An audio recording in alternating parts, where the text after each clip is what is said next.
In 1938, Ducks Unlimited Canada began protecting and restoring Canada's wetlands. Today, our work is more critical than ever.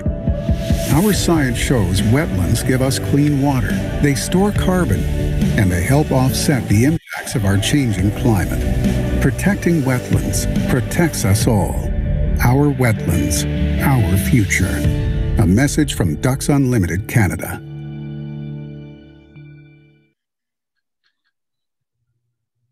Well, good evening, everyone, and welcome to the 4th Ducks Unlimited Canada Marsh Masterclass. Tonight, our topic is Waterfowl ID 101.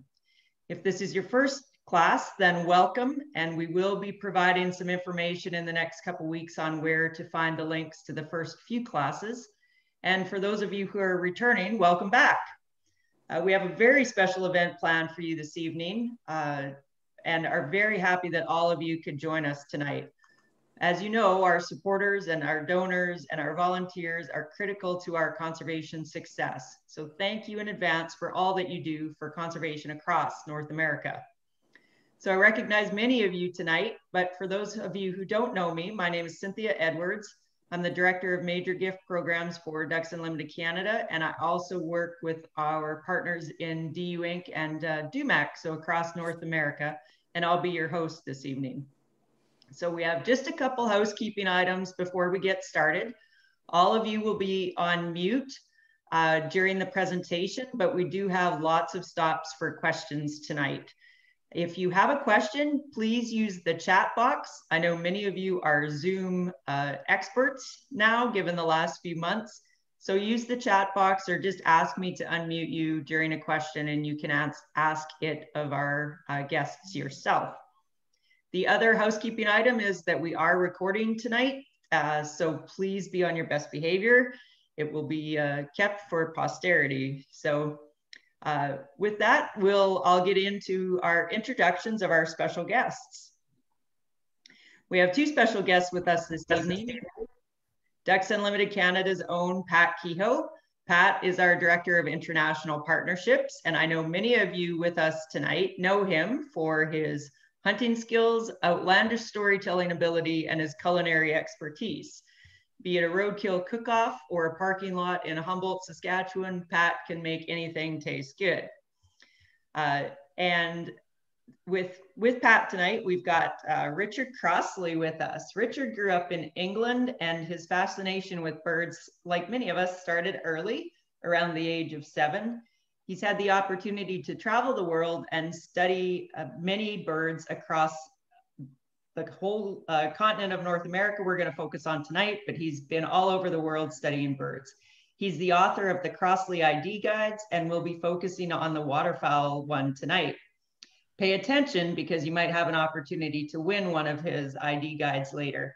Richard currently lives in Cape May, New Jersey, and we're really glad to have you with us tonight, Richard.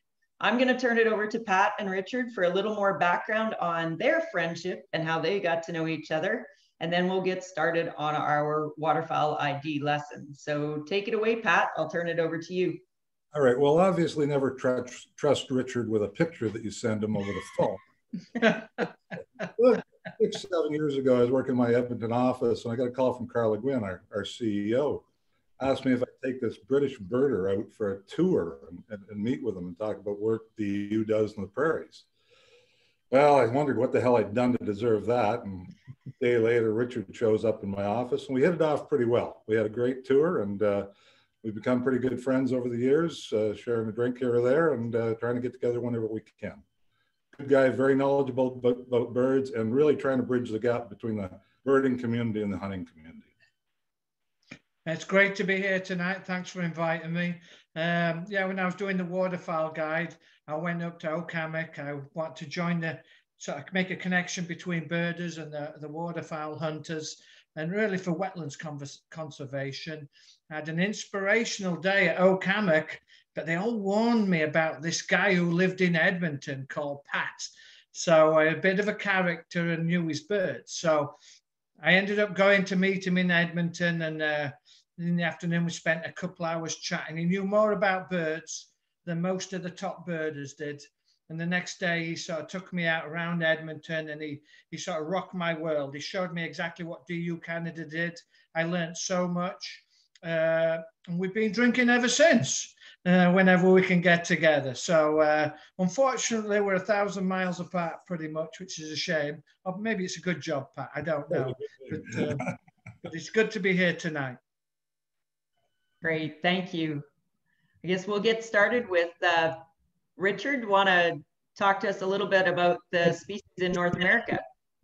Okay, well, around the world, as you can see, there's 150 species, about 43 in North America, most of which occur commonly. This is actually one of my favorites, looking at the northern shoveler. Okay, that's about it for the moment. All right, Pat, can you talk to us a little bit about all of the different species that we might have a chance to learn more about tonight? Yeah, waterfowl are grouped into swans. There's 2 species in North America, really 3 with the mute swan, which is an introduced species, the tundra and the trumpeter swan being the native species.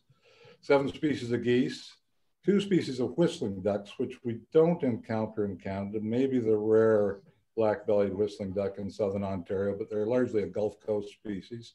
5 species of diving ducks, the canvasback redhead, 2 species of scaup and the ringneck, 1 species of perching duck, the wood duck, which is quite a showy bird, most people are familiar with.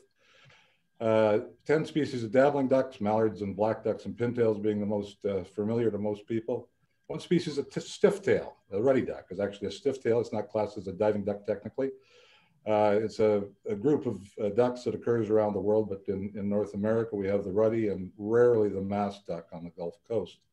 And finally, the sea ducks, which to me are probably the most interesting group, 15 species, some of them critically endangered, threatened. They're just a really neat group of birds that you don't encounter very often unless you're hardy enough to go into their habitats, which tend to be pretty rugged. Right. Great. Awesome. So Richard, tell us what the key characteristics of waterfowl are. Well, they're all a little bit different, and actually each continent defines what waterfowl is differently. We actually call them wildfowl, would you believe, in Europe. We don't say waterfowl. But as Pat was saying, it's duck, geese, and swans. They all come different sizes and shapes. They have webbed feet, tend to be water birds, aquatic birds. You know, taxonomy, I'm not a huge fan of taxonomy, to be honest. And by the time we finish chatting in the next hour, it will have changed. So I leave taxonomy to the taxonomists, and so then we're current, right?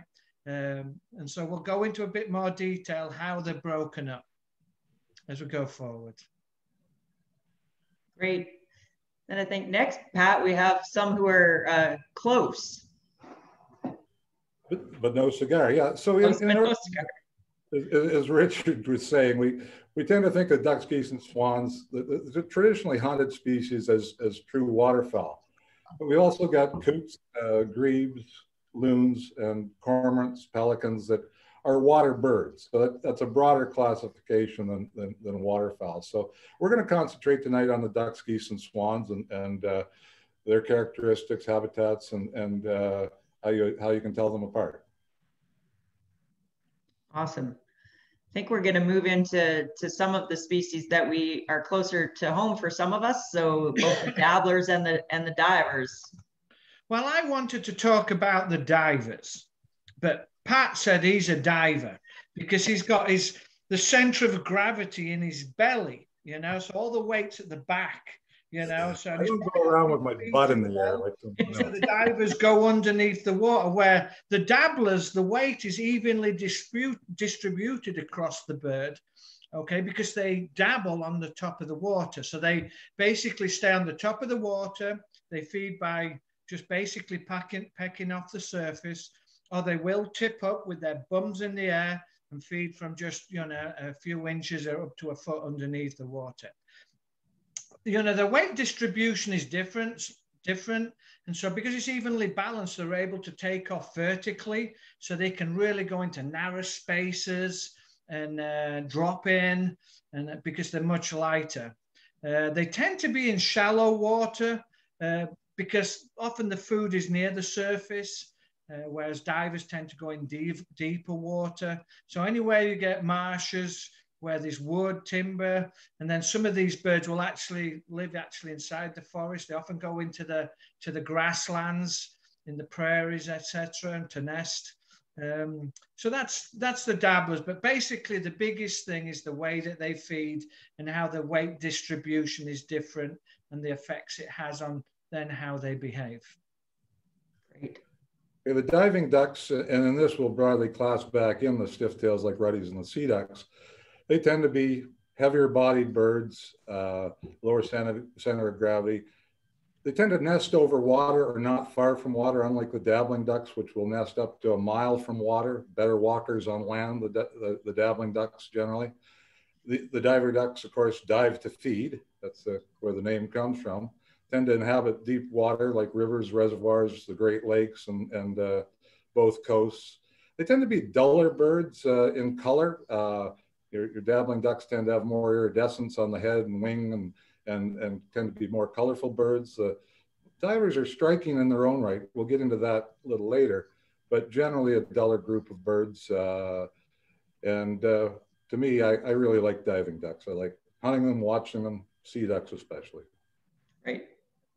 They're his pets. You know how they say the owner's the dog is like the owner? Probably some behind me here. Yeah, I don't think there is pets. So Richard, tell us a little bit about the leg placement and how we can use that to differentiate dabblers from divers. Yeah, so like I was saying, the weight is usually distributed differently, and so with the feet. So basically the feet are acting like a propeller in a submarine. They're like pushing from the back and pushing the bird forward or pushing the bird down. So you can actually look and see where the legs are, and it's not that you really see them when they're swimming, but it is very suggestive of whether they're dabblers or divers. They're, to be honest, Cynthia, in the field, it's not something we usually look at to see whether they're dabblers or divers, you know. It's a good thing for books, though. Right. Right. I think we'll move on to the next slide, Sean. Richard, I think you were going to talk to us about foraging a little bit. Foraging. Don't you hate that word, foraging? I mean, do you forage with your knife and fork on a plate? I mean, I wish we could change that word and just say feeding or stuff in the face or something, you know. But so dabblers, you know, they either tip up like this, and when they're tipping up, it's good. You can actually age them and sex them like that, because the males usually have different colored bums from the females. Invariably, like on a gadwall or a mallard, there's lots of black. And then even the young ones will show partly black and then some old retained juvenile feathers. You can actually see the tail shapes. So in ducks, the juveniles, the young birds, have really long pointed feathers, really pointed, because the juvenile feathers, they're made quickly. They're not made very well. So they wear really quickly. And so they're always mashed up and messy and really pointed. So they tip up like that, and you can often see them paddling away with their little feet, you know, so they can maneuver a little bit. And then the other way they feed it, like I said, is they dabble on the surface. They tend to go backwards and forwards. Sometimes they're picking off the surface, but sometimes, like a shoveler, they use it like a spatula, go backwards and forwards like a sieve and sieving through like that. And then really, which is a little different, like the mergansers, which are not dabblers, but they also feed similarly sometimes. They will do what's called snorkeling. So if you think of a human, they're on the surface with their head under the water, looking around under the water. So some birds, like particularly red-breasted merganser, snorkels a lot. Gotcha. Gotcha. And then Pat, what about the divers? How do they feed? Totally immersed. They, as the name implies, dive underwater. This is a pretty cool picture. I don't know whether anybody wants to take a guess what it is on chat, but it's a common eider. And you can tell by the color of the bill and the black and white pattern. We'll get into eiders a little more in a minute. But diving ducks, like eiders, long-tailed ducks, will dive up to 200 feet down into the water to pick up mussels and aquatic invertebrates off the bottom. Mergansers, as Richard said, will chase fish and eat fish. most diving ducks stick to the aquatic invertebrates. Also, in the breeding season, a lot of our prairie nesting diving ducks, the canvasbacks and redheads, they'll eat aquatic invertebrates as well as plant materials. So diving ducks, totally submerged down to the bottom. Right. So keeping with the theme of eiders, we've got our first identification slide coming up. So I'll leave it to both of you to talk about this one. Well, this group is some of my favorites, aren't they? Spectacular. So the eiders are sea ducks that live in the far north, okay, up in the ice. They have eider down. So that's the eider down traditionally for your beds. Because they live in the far north, their feathers are incredible for keeping them warm and used to be for keeping you warm at night. And so they can live in incredible temperatures. So the common eider, the king eider are the two commonest. The spectacled and the stellars are really endangered. So these northern eiders, they don't really look at boundaries so much.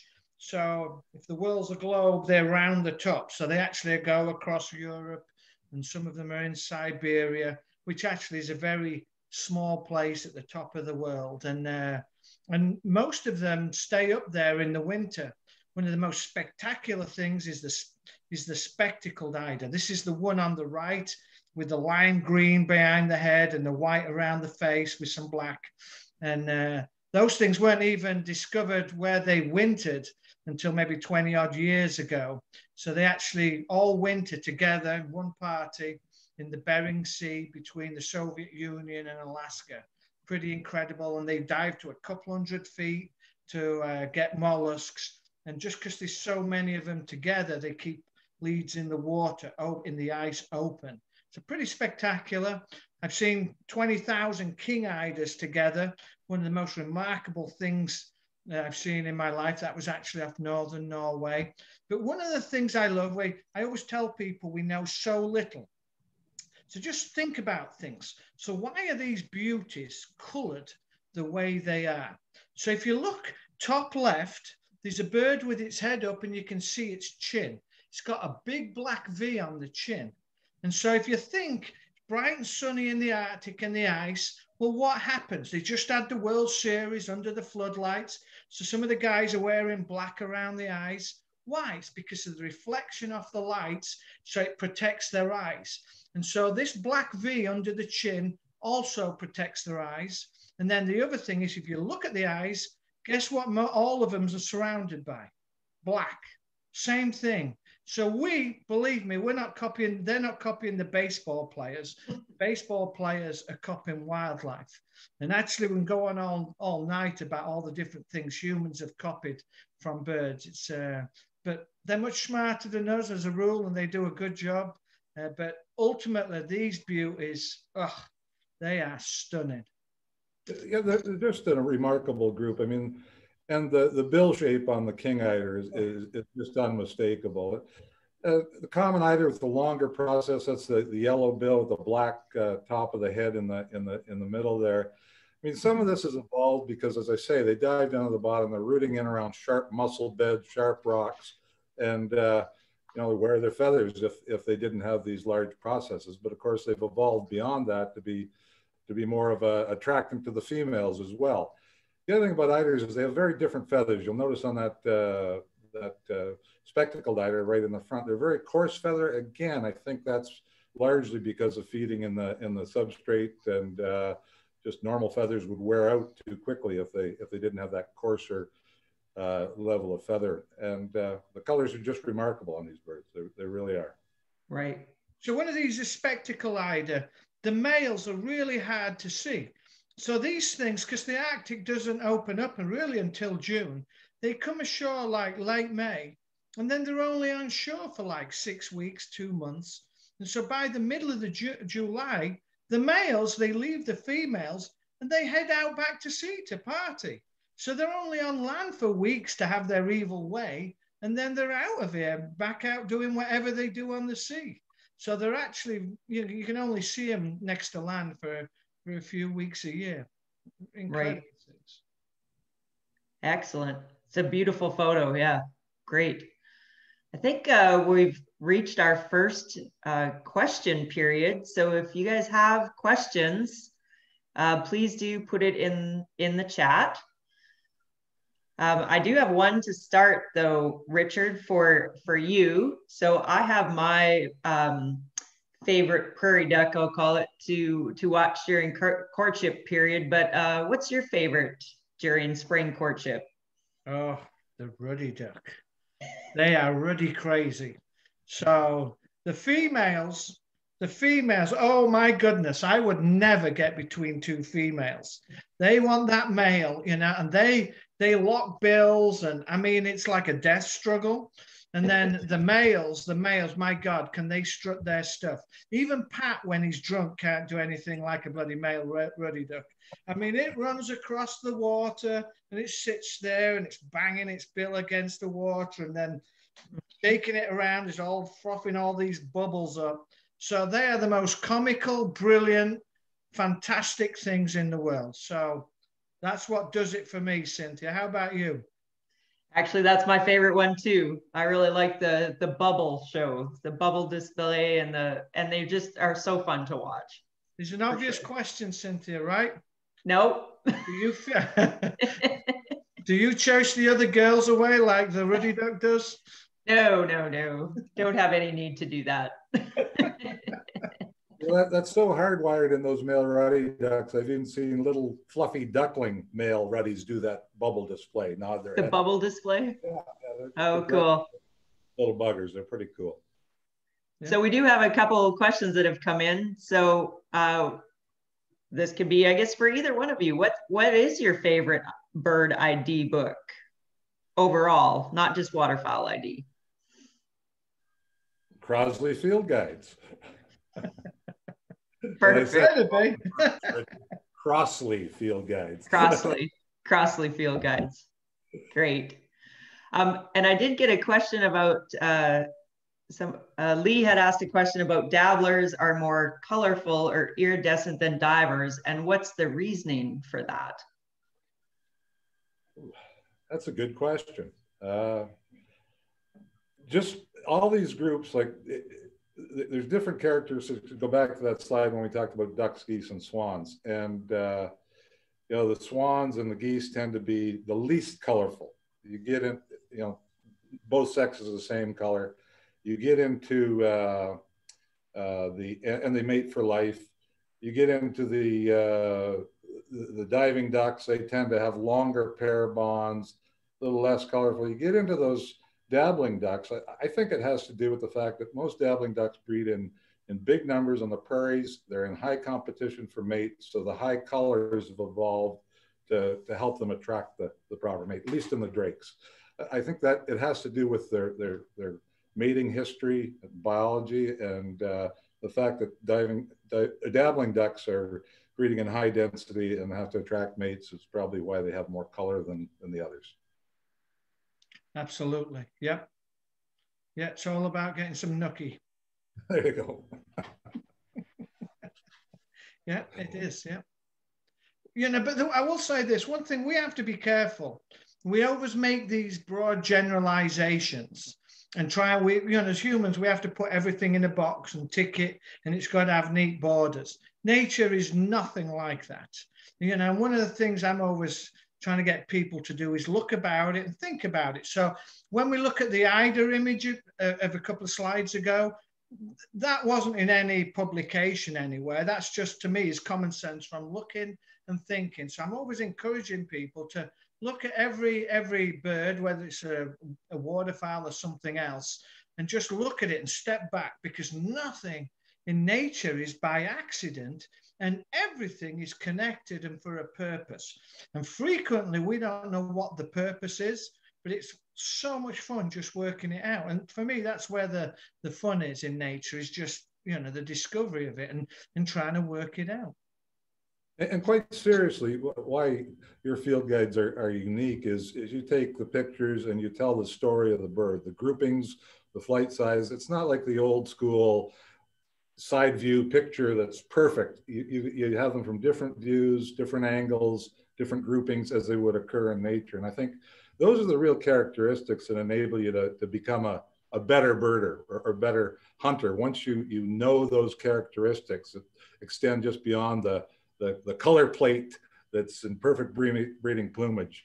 And that's what your field guides really do. I mean, well, thanks, Pat. But that's it. You know, experts forget. Experts are looking for a few things. Why? Because they can fill in the holes. So habitat is such a key that we use. And do you get the bird here, and flock formations? So these are clues any beginner can do, except that we don't pass it on to the beginner and give them that help. So we show a bird side on a white background. I mean, if you were dropped in from Mars and had never seen a bird or a book before, you'd say they were bloody stupid.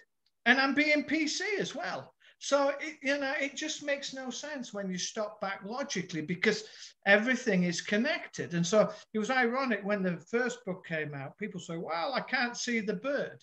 And it's called camouflage. That's why it's colored the way it's colored. So it's not colored that way by accident.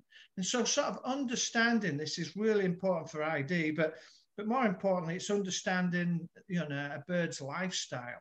And so I'm always saying, learn the bird's personality, because birds have personality just like we do, Well, even if you look at a wood duck, one of the most colorful ducks we have, when it's in its natural wooded habitat, it's very well camouflaged, because those colors just blend in with the shadows. I mean, it's striking when you have a side view of a wood duck out in full light. But you put that thing in the woods and they can disappear on you pretty quickly. Yeah, and you know what, wood ducks, we don't see them very much. Do you know why? They're always in the woods, and when they're in the woods, you don't see them. So again, nothing is by accident. And then, the other thing, which I was going to mention later, wood ducks have long tails. So why do wood ducks have long tails? Because birds that have the long tail of any bird is typically used for steering the bird. It's a rudder, right? Like on a boat. So it moves its tail to steer the bird. So no doubt, wood duck has a long tail to help it steer through the trees where it lives, just like a sharp-shinned or a Cooper's hawk or something like that. I mean, again, it's when you start looking at the broader picture, you start to see all these patterns that are all the same, not just within waterfowl, but within other groups of birds. And, birding, waterfowl is still in its infancy. All these things we've really not put to the sword yet, but hopefully in the next decade or two, we'll get it all out there and know a lot more than what we do now, which will also help for conservation.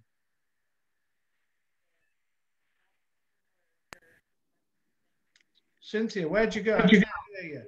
Are you cursing at me?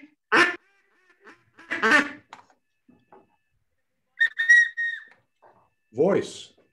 All the birds, all the ducks have different voices. And as you get to know the birds, you'll learn the calls as well. And that's going to add a high degree of interest. Some of the most spectacular calls you'll hear from the sea ducks, which you don't see very often. But a group of long-tailed ducks, Toronto Harbor, in winter, Halifax Harbor, it's just an amazing sound.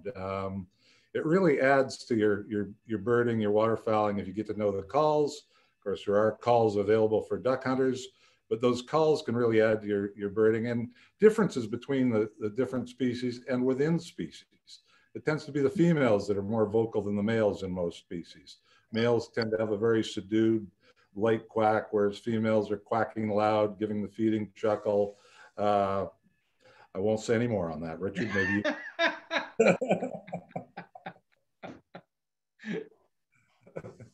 you... Quiet. Next. I can't hear you quacking. I don't know I can't hear you, so I'm not sure what's happened there. Okay. I think this is you, Richard, the wings. Okay, I can't hear you, Cynthia. So, yeah, the wings. So the wings, as Pat said, on the dabblers and that tend to be brighter, as do the birds. And in males, the wings are always much brighter than the females, the adult male being the brightest, the immature female being the dullest. And then immature males and adult females tend to be very similar. So you can age and sex and even identify, a lot of birds from the patterns of their wings. And today, when people are taking photos or shooting them, seeing them up close, basically, which those things allow you to do. You can really age and sex just about all birds from the upper wing pattern. Yeah, that's it for now. Okay, so on the wing, here's a group of blue-winged teal in various plumages. The adult drake has the white crescent in front of the eye. There's one sort of dead center in the picture and off to the right and lower right. But as Richard said, look at the two birds in the bottom left corner. The striking wing of the bird to the right denotes that it's probably an adult male blue-winged teal. Very bright blue shoulder, very white band across the speculum. Whereas the trailing bird has a much duller blue patch, much duller white stripe, and no iridescence, or virtually no iridescence, on the trailing edge of the wing. So again, with these wing patterns, you can not only differentiate between species, but within a species, age and sex of the birds. And as you get good, you can do it on the wing. Yeah, and so, you know, eclipse, when the male takes on its female-like plumage in summer, so it looks dingy and drab, you know, the one thing that stays the same is the actual wing pattern. So the wing pattern stays bright like this one. So if you can see the upper wing, you can still age them, even if the rest of the plumage is in eclipse. The other thing you can look at is the bill and the eye color. That tends to stay very similar as well. And just people often look at my images and tend to be a little confused because they haven't seen them before. And it's like, what the heck is this? Just so people know, these are all photos. So this is an image. I paint with pixels, or I paint with photos, not with paint. And so this may be 15 different photos to create one image, which is basically what we see in life. Well, not too often do we see so many birds at once, but you know, it's meant to be lifelike, because the key to learning is practice, right? Practice makes perfect. And secondly, is that it's lifelike. And so if I did a painting of you, or I took a good photo of you in a lifelike setting, the painting's always going to come second, because it's really not apples to apples, whereas a good photo, not a bad photo, but a good photo is. And so you see, these are all composite images of photos, which thankfully are not copied very often because they're too damn difficult. So they're really hard to make, and something like this takes maybe 10 hours to make. And this is after you've spent forever trying to take the photos.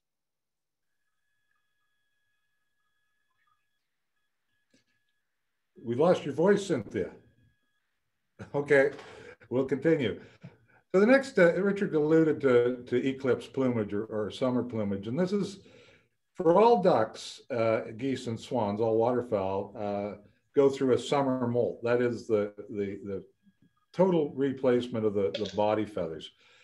Females tend to be duller birds, but the drakes, like in the wood duck here, are the colorful bird, and with the eclipse plumage, they take on a much duller plumage. You can see the adult drake flying in the center of the picture here. If you look down in the lower left, there's a drake there that's in eclipse plumage. There's another one sort of just off center, bottom right, just right of center with the ducklings. That's an adult drake there that's in eclipse plumage. It's lost its full colors, but it still retains that bright red eye and bright bill color. Does that year round, and that bright color on the speculum. So there's some characteristics of those drakes, even though they go into eclipse plumage, that persist all year.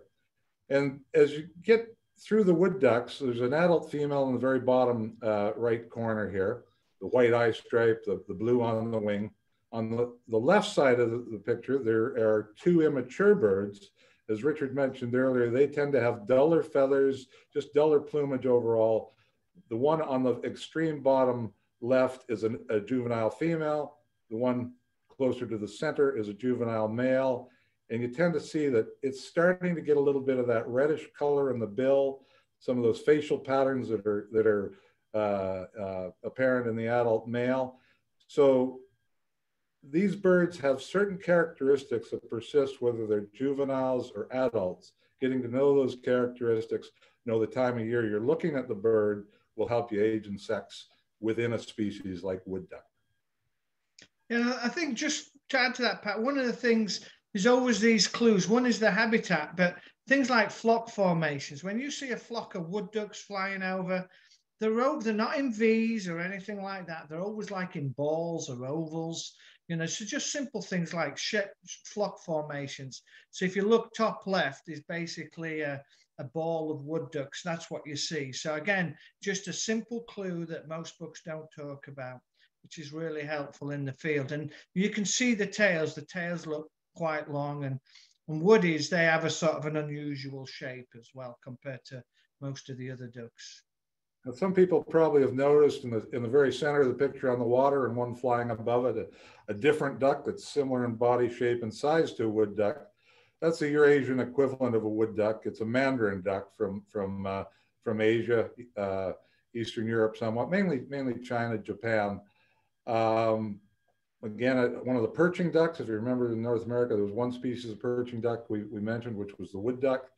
That would be the other one globally, the mandarin duck.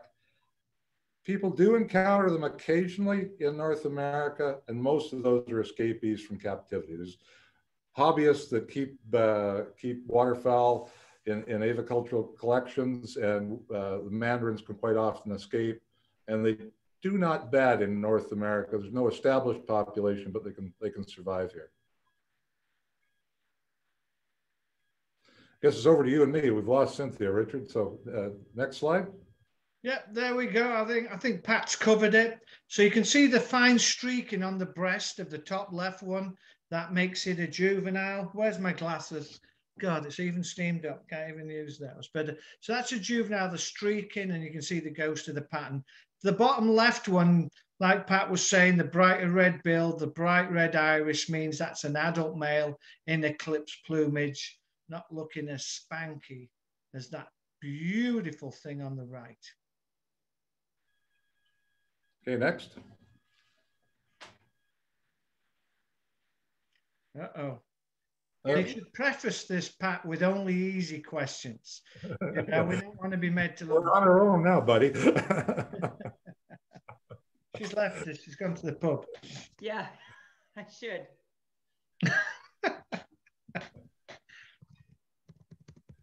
All right, I think we have time for a few more questions. Pat, so you've cooked just about every species of waterfowl in North America. What's your favorite one to cook and your favorite way to have it prepared? Well, my favorite duck is actually a wood duck. They tend to be you know, fat birds. They're really, you know, have a diet of acorns when they're in the fall, or grains, and they cook up very well. My favorite way to cook a duck is on a Weber barbecue, an old school charcoal kettle barbecue, 2 piles of coals, pluck the bird, don't breast it out, especially a fat bird, pluck it. Wood ducks you put down the center of that grill between the 2 piles of coals, 15 minutes on the coals, and they come out medium rare. And that's my absolute favorite way to cook ducks. I actually got a video on that somewhere else we could share too. Right, I think that's true. I think that's true. So we had a question earlier in the earlier stop about given that the eiders that we talked about live in what you would think of as pristine conditions, why are they so endangered?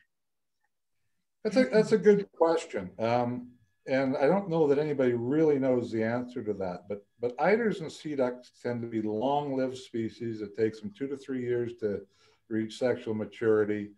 They have low clutch size, only laying 4 to 6 eggs, whereas your dabbling ducks will lay 8 to 10 or more and re-nest multiple times. So it doesn't take much disturbance to have an impact on a species like eider. And scoters, similarly, I mean, white-winged scoters used to breed very commonly here in Manitoba on the Delta Marsh. They were the 4th most common breeding species in the 40s. The nearest white-winged scoters now breed in northern Saskatchewan. There's been a range retraction as well as a population decline in those species. We're seeing it on the East Coast now with common eiders. When I worked in New Brunswick There's about 10,000 breeding pair of common eiders. I believe it's down in the hundreds now. That was through hunting. There's some thought that aquaculture, incipient pollution of marine habitats, those sorts of things have had impacts on eider populations. But the answers aren't clear.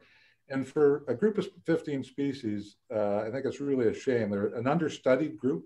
There's all kinds of projects being done on mallards and pintails and other showy species that are commonly harvested. But because the sea ducks are commonly encountered by people, we haven't historically paid as much attention to them. So we really don't know. There's efforts now launched through the sea duck joint venture under the North American Waterfowl Management Plan, but we really don't know the answer to that question. So they're sort of out of sight, out of mind almost. Historically, but now they're coming up in attention, largely because of the species at risk classification some of these individual species or populations have. They're in very remote areas, and to some degree they're inaccessible, so they are really hard to study. Yeah. We had a question, a follow-up question, I guess, on gull predation on eider populations. What's our understanding of that? Yeah, no, definitely. Gulls on the East Coast, particularly in New Brunswick, Bay of Fundy, blackback gulls would take eider ducklings. I've seen one single gull eat 10 eider ducklings at a sitting, basically. That's true on the prairies as well for scoters, where I worked on scoters at Redbrae Lake in Saskatchewan. The California gulls would eat scoter chicks. Interestingly, most people wonder why gulls are protected when there's so many of them. Back at the turn of the last century, when the Migratory Bird Act came into play in 1916, gulls were critically endangered. They were people were collecting eggs in the spring for food through the 1800s, and gulls were not very common on the Bay of Fundy. There was only like 20 pair of blackback gulls in the whole New Brunswick coast back then. With human practices such as garbage dumps and so on and protection, gulls have expanded to become very common throughout the continent. So yes, gulls are having an impact on eider populations in some areas. Okay. Yeah, all the birds that have adapted to man, right? Geese particularly and gulls particularly, they're really having a big impact, and we need to start moving a bit quicker to, you know, because nature is cruel. But if you give in one group of birds a competitive advantage, it tips the balance of nature. All right, great questions. I think we're going to move on to some more identification challenges. If Sean, if you could bring the slides back up. But I think before that, I wanted to just give a plug for all of you to do your Christmas shopping early, and you can get your great Ducks Unlimited Canada gear at on our website. So Christmas is coming quickly, and it'd be great if you could check that out. That would be awesome. And then I think we'll move into some identification challenges. I think, Richard, you were going to lead us on this beautiful mountain scene.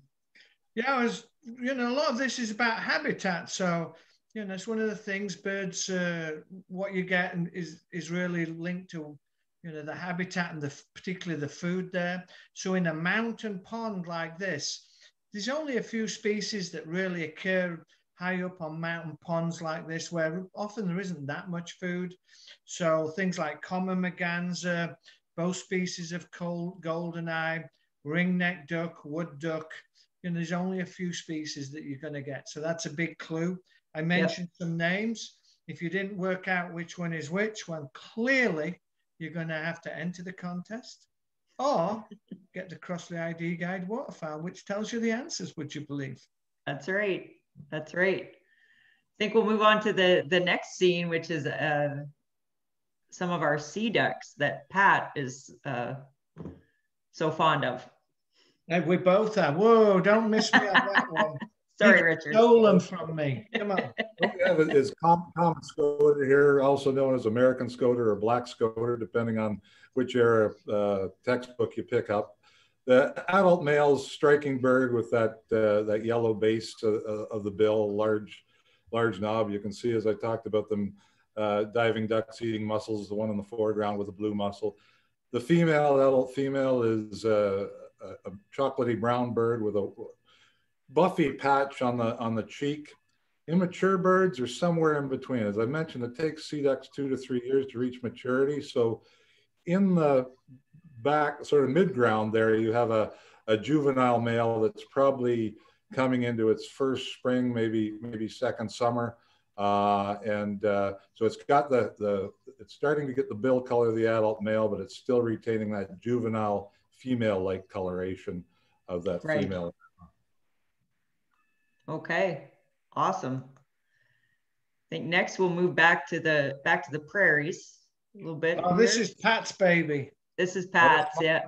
Okay, so actually what we're looking at here, and this is a species or pair of species most hunters need to be aware of. It's mallards and black ducks. Black ducks historically were the eastern version of the mallards. They bred from Wisconsin, northwestern Ontario, all the way out to the Maritimes. Today, you almost have to go to Prince Edward Island to find pure breeding populations of black ducks. The mallard has progressed eastward into black duck territories. Female black ducks actually prefer the colorful mallard to that of their own species, and you end up with hybrids. And in the bottom left, you see a number of intergrades between mallards and black ducks, showing the darker coloration of the black duck, a little bit of green iridescence in the head, tail curls on that one bird that's sitting in the water in front of us. So for waterfowl hunters, there's differential regulations on mallards and black ducks. It's a critical species differentiation that folks need to know. The hybrids tend to have a leading white stripe on the edge, the one flapping on the left side. You can see that white line on the edge of the speculum, which is characteristic of a mallard. The one just below that, sorry, there. And the one above it with the wing flapping where the arrow just was is a pure black duck, showing no real white banding on the leading edge of that speculum, a little bit of white on the trailing edge. Number of characteristics, the bird preening on the bottom right shows black feathers on the underside of the wing against those white feathers. One of the scientific characteristics of biological markers is if it has more than 11 black feathers under the wing, it's a pure black duck. So there's subtle characteristics like this that you can pick up on.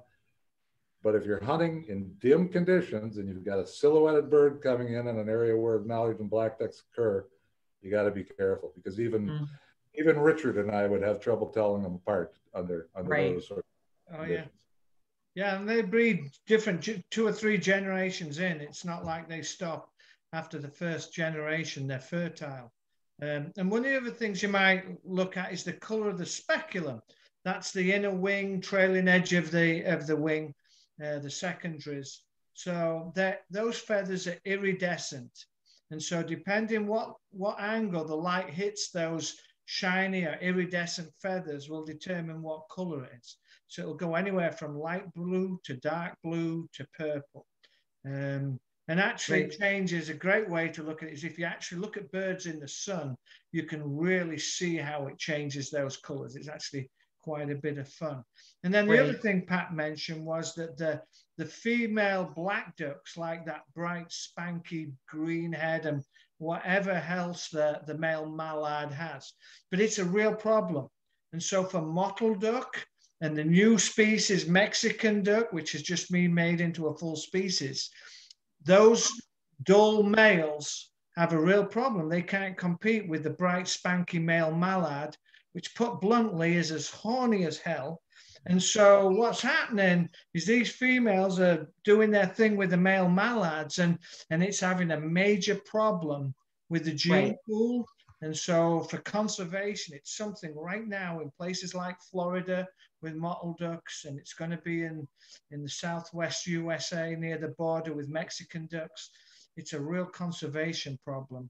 I started telling brothers horrible mallards, we're going to have to watch them, you know? Yes. They're not horrible, actually, like them. But I started in New Brunswick in 1986, and mallards, or black ducks were outnumbering mallards on the St. John River about 10 to 1. By the time I left New Brunswick in 97, they were about equal in parts of the St. John River. I went back last year and just did a anecdotal count, and it was about 15 to 1 mallards in favor of black ducks. So a total reversal with mallards actually taking over in in some 30 Mallards years. love humans as well. Wherever there's loads of humans, mallards get in. The other ducks tend to be wilder. So in remote areas, it tends to be the other species. But anywhere where there's humans, mallards are totally at home.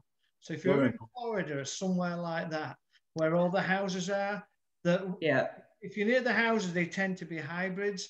If you're in remote areas, they tend to be pure mottled ducks. Quite interesting, really.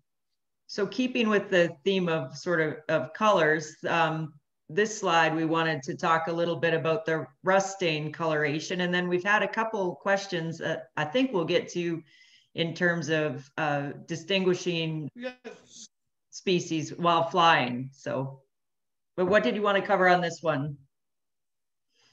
Just simply that there are lots of things that affect color. You know, you look in a guide and it shows them A and B, and it's often not as simple as that. So sometimes birds will often look red or rusty, and that's just from the iron ferrous oxide in the water. It's particularly prevalent in the far north in summer. And so a lot of the birds will become very rusty or reddish or brownish. And some birds, like the crane, actually get this iron oxide and put it on their feathers on purpose. As you say, often with the swans, they'll do it as well. They'll often really quite reddish, pinkish, peaches, whatever color you call it. And then some birds, it's quite interesting. So greater white-fronted goose get this iron oxide on the feathers, and so they'll often have this sort of brownish colored head. But Ross's geese don't. They always stay clean white. So I'm not actually, I don't know if you know what the reason is behind that, Pat, but sort of quite interesting. Yeah, and then I think our next slide focuses back to some of the scoters and the differentiation between them. So we got 3 species of scoters in North America. We talked about the common scoter, which is in the left-hand side of the screen here.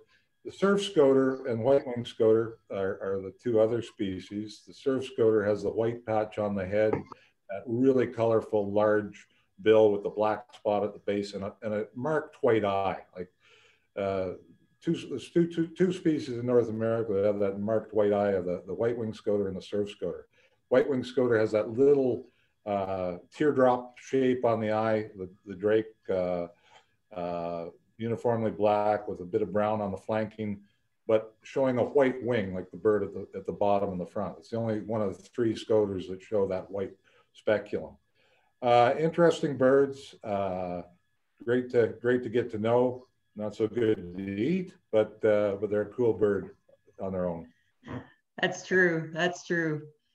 Okay, I think we'll move on to take a look at some geese. We've been focused on the ducks, and so now let's take a peek at some of the geese and the differentiations. Yeah, I love being European, coming over here and seeing huge flocks of geese taking off. It's one of the greatest things ever, and being in the mid-Atlantic, oh my goodness. You get 5,000 geese, snow geese blasting off at once. Ooh, nothing to beat that. But snow goose comes in 2 forms, greater and lesser. Lesser tends to be in the west, greater in the east. Frankly, you can't do them in the field. You know, they look basically the same. Now, the Ross's goose is maybe 30% smaller, but more importantly, it's just the way it looks. It looks petite, it looks cute. It's got a little smaller eye, a little dinky bill, and on this dinky bill, they have this bare skin at the base of the bill that they call a wart, whereas the snow goose has a big honking bill, you know, and it's good for pounding the tundra up north, particularly if it's snowy or icy when they get there. It's so heavy as the bill, it can break anything. And it has a thing called a grinning patch. I don't know where they get that from, but if you look between the 2 mandibles, there's this dark area, this like oval. So that's what's called the grinning patch, which the cute little Ross's goose does not have. They actually breed in the same colonies often, and they get it on quite a lot.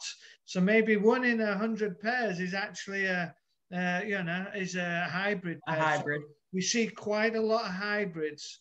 I'm sure we miss a damn sight more. But again, just more than anything, it's spectacular. We get this dark form, I hate the word morph. I don't believe in it. So birds, basically the white ones, it's always like a dark bluish gray thing. And sometimes like with grouse, it's always rufous and gray. So morphs are always in these two different color combinations. So I'm sure in birds, this light and dark and this red and gray, they probably see them as the same thing. It's just an adaptation to the environment. But these dark morphs basically come in only the lesser snow goose, not in the greater snow goose. And it's very controversial whether Ross's goose has a dark form or a dark morph or not.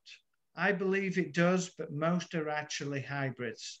So that's something that will hopefully get cleared up for good in the next decade. But most of the white forms, maybe 50 to 1 or something like that, just depends on what part of the country you are. So particularly in Texas, there's lots of dark forms and through the middle of the country.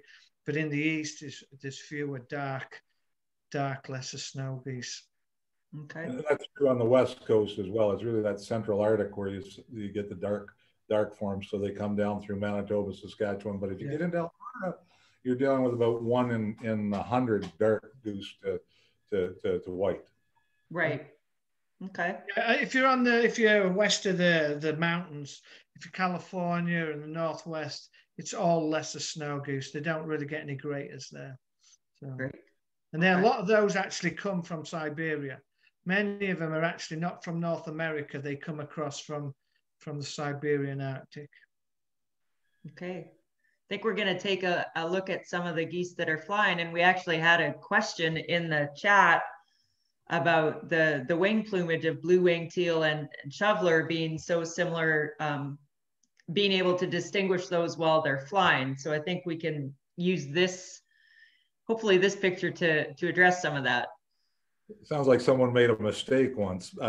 Yeah, I mean, the shoveler is the same wing pattern, almost identical to the blue-winged teal and the cinnamon teal for that matter. But it's that size and shape characteristic that kicks in on the shoveler, that bill shape. And it can be difficult to tell under certain lighting conditions and certain hunting conditions. I think we've all made mistakes from time to time on that one, but it's putting the whole thing together in terms of the habitat, the flock size, the bill shape, and helping to identify those shovelers versus blue-winged teal. Also, blue-winged teal are very early migrants. They tend to be out of here being Canada by the 1st of October. I mean, hunting season on blue-winged teal opens in the Gulf Coast states the first week of September. Those birds are booking her all the way to South America, whereas shovelers tend to stay longer further north. And once you get past the 1st of October, you're tending to get more shovelers than blue-wing. So timing of migration, all that can factor in to help you identify the birds. So this is an interesting slide. There's a lot going on here. And you'd never get the opportunity to dissect a real flock of birds taking off like this. But in the bottom right, we've got a group of pintails, the drakes being with the long tail, the females with the speculum, the white trailing edge. We've got some shovelers just above that on the right-hand side, again with that blue-winged teal type pattern, but look at the shape and size of the head. On the bottom left, we have gadwall and green-winged teal, gadwall having those white patches on the wing there, green-wings being a very small duck to the left of that with the green speculum. Richard, I'll let you deal with a few more here. Yeah, well, there's some mallards going up the left, center left with a black duck above the mall, you know. So some of those are all mallards there. And then if you go up to the right, that's another mallard, no, very close by. And then on the center left, and then above that bird right there, you'll see there's two black ducks. Because as Pat said before, there's no white in the wings. You can see the one on the left is really black with a white underwing. If you go far left now, there's two birds that are common McGann. Those are widgeon with the white wing patches. And then down below those are two common mergansers. So they're like me, long and skinny, just joking. So they're really long and sleek and really white underneath. but dark. They're actually dark green, but they look like they have black heads. And then if you go up to the right, there's like 7 or 8 birds over the skyscrapers. No, just to the right of the birds, to the left, to the left, to the left, left, left, left. Right there, there's 7 birds there. So all those are much smaller than the common mergansers. And so again, white underneath, but look how the heads are tipped down. And so if you saw them in real life, they fly like I run. They've got little, they're quite small. Like I have little legs that go 1,000,000 miles an hour, and they have wings that go 1,000,000 miles an hour. So they're so fast that you can't actually, they're just a blur. You can't actually see the wings. In any case, lots to look at. And then there's some birds sitting at the back, middle right at the back, they're still sitting. And there's a reason why they're still sitting, is because they're decoys. Because if they were real birds, they'd have got their tush up in the air and got the hell out of there. So that's right. If you hadn't worked that out, well, get a drink. But lots going on. But one thing at the beginning, we were talking about those blue wings, shovelers and blue-winged teal. To show how much we know, they've just put blue-winged teal and shoveler and cinnamon teal, in large part because of their wing patterns and because of the broader bills. They've all made them all spatula for scientific reasons. And now the good old green-winged teal, it's out on its own. It's been dumped. And so it's no longer with those other teal and shoveler. So, and it just goes to show how things are changing every year. And so if things are changing, it means we clearly didn't know our stuff before, right? Some of that, Richard, back to the when I started studying ducks, had a book, Portrait, Ducks, Geese, and Swans in North America from the 40s. And that was the grouping then.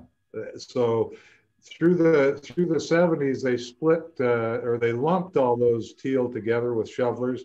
Now they split them back to the classifications they had in the past. The names have changed slightly, but I guess these taxonomists, if we're not discovering new species, have to keep busy splitting and lumping the old groups because gotta keep people employed. That's right. So I think we're going to move on to questions here, but we did have one question earlier that I had missed, and it gets to what we were just talking about. And the question was what's the best way to identify a hen blue-winged teal from a hen cinnamon teal? Aha. That is an identification challenge. It's bill shape. It is. Once you get to see them, and you get into an area like I worked in Brooks, Alberta for years, and cinnamon teal were about 1 in 20 blue wings, and in the fall when we were hunting, you could get to tell the female cinnamons, not always at a distance, but certainly in the hand by that bill shape. It's somewhat reminiscent of a shoveler bill in that it's a little more spatulate, a little more broad at the tip, but it is a very tough bird to tell apart. Interestingly, the Drake cinnamon teal in eclipse plumage will have that bright red eye. So even though it's almost identical to a blue wing in eclipse plumage, blue wing drake in eclipse plumage, that eye color kicks in, you can tell them apart. Yeah, I think you're right on the money, Pat. On average, they're subtly bigger, subtly flatter headed, and like you said, bigger build. And as a tendency, they tend to be a little warmer brown, less cold, darker brown. So they are a tone warm, 1 or 2 shades warmer as a rule. And a lot of, by October, November, a lot of those brown females turn out to be young males. So they start to get red in the iris about October. And so those are typically first-year males, which look like females. So they can look like a female, but once they get that red iris, it just means they're young. Right. Okay. I don't see any other questions unless I missed any, if anyone has any more. So just a few things before we wrap up. I wanted to loop back to our Shop Duck Gear site. We've got a special promotion on right now, which is only available for a couple more days. So again, Christmas is coming. This is our special promotion where we've been able to partner with top brands like Carhartt and Under Armour and Spyder, Nike and Columbia. So check that out in the next couple days if you get a chance.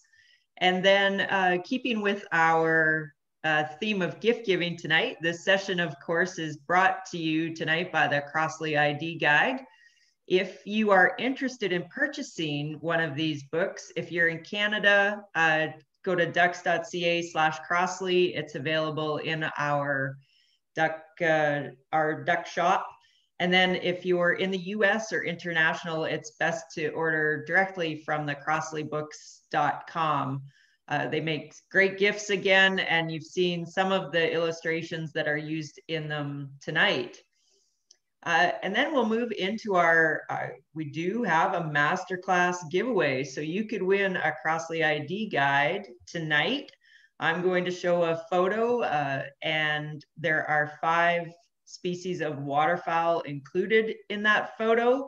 And if you write those down, type those down, the 5 species of waterfowl that you see in this photo, and get your answers into info@ducks.ca.